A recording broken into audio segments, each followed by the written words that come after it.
बोध गया में जान। नमस्कार, मैं हूं मिथिलेश कुमार। आप देख रहे हैं समाचार भारत। समाचार भारत की टीम इस वक्त लुम्बिनी नेपाल में है और लुम्बिनी में धम्म यात्रा था जहां पे 500 बौद्ध भिक्षुओं को यहाँ पे हजारों महिलाओं ने फूल मालाओं से स्वागत किया। इस वक्त हमारे साथ हैं, आज बौद्ध धम्म यात्रा था, उसको लेकर के क्या कहेंगे? जी बिल्कुल, ये एक्चुअली बौद्ध धम्म जो यात्रा आज संपन्न हुआ है वो बौद्ध लोगों के लिए बहुत खुशी की बात है। और ये पिछले साल से ही हम लोगों ने स्टार्ट किया हुआ है।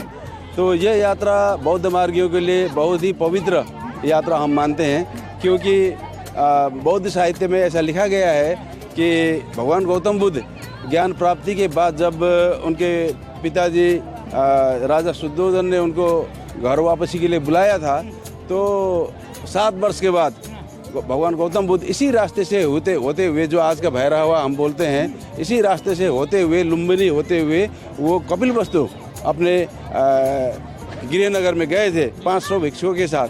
तो इसलिए भी हम लोगों के लिए यह धम्म यात्रा, जो जिस मार्ग पर भगवान गौतम बुद्ध ने अपने पैरों से चल के यात्रा किया, तो इस पवित्र भूमि में ये खुशी की बात है कि हम आज यह प्रोग्राम कर पा रहे हैं।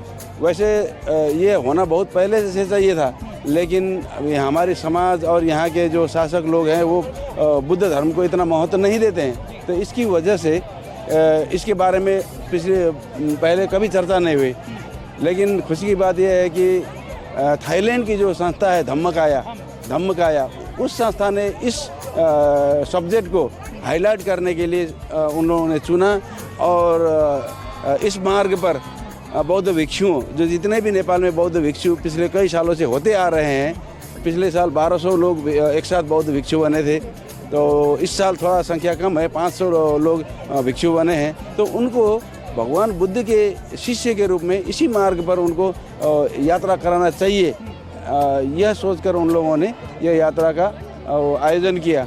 और ये खुशी की बात ये है हमारी संस्था के लिए कि हम बौद्ध समाज नेपाल से हैं। तो हमारे लिए खुशी की बात यह है कि हमारी संस्था भी इस ऑर्गेनाइजेशन के साथ जुड़ के इस जो है धम्म यात्रा को सफल बनाने के लिए अपनी तरफ से जितना योगदान हम दे सकते थे हमने दिया, और इसका को ऑर्गेनाइजर होके हम लोगों ने इस मूवमेंट को सफल किया। क्या नाम है आपका? आप इस धम्म यात्रा को लेकर के क्या कहना चाह रहे हैं? जी, मेरा नाम रामनिवास बौद्ध है, कपिलवस्तु से। ये धम्म यात्रा जो है हम लोग का बहुत सराहनीय, और एक कहना पड़ा कि नेपाल में भी हम लोग बौद्ध मार्ग ये लोग हैं करके, जैसे जनसंख्या के हिसाब से देखा जाए तो ओनली 8% दिखाई देता है, लेकिन ये धम्म यात्रा से हमें पता चलता है कि हमारी संख्याएं कितनी है। और राष्ट्रीय से लेकर अंतर्राष्ट्रीय, जैसे अभी छिमेकी राष्ट्र भारत में एक न्यूज़ आया है, बोध गया का जो ब्राह्मणों द्वारा कब्जा किया जा रहा है, तो उसी तरह से अब हम लोग का भी अलर्ट होना पड़ेगा। साथ साथ में मैं कहना चाहता हूं कि ये जो आज जो धम्म यात्रा है ये बहुत सराहनीय, उल्लेखनीय है। इसके पहले भी अगले साल भी हम लोग इसको यात्रा को चालू किए थे। आज धम्म यात्रा में शामिल हुए, कैसा लगा आपको? बहुत अच्छा लगा। मैं इंद्र प्रसाद बौद्ध कपिलवस्तु से हूँ। देखने को मिला कि वास्तव में नेपाल बुद्धमय हो सकता है।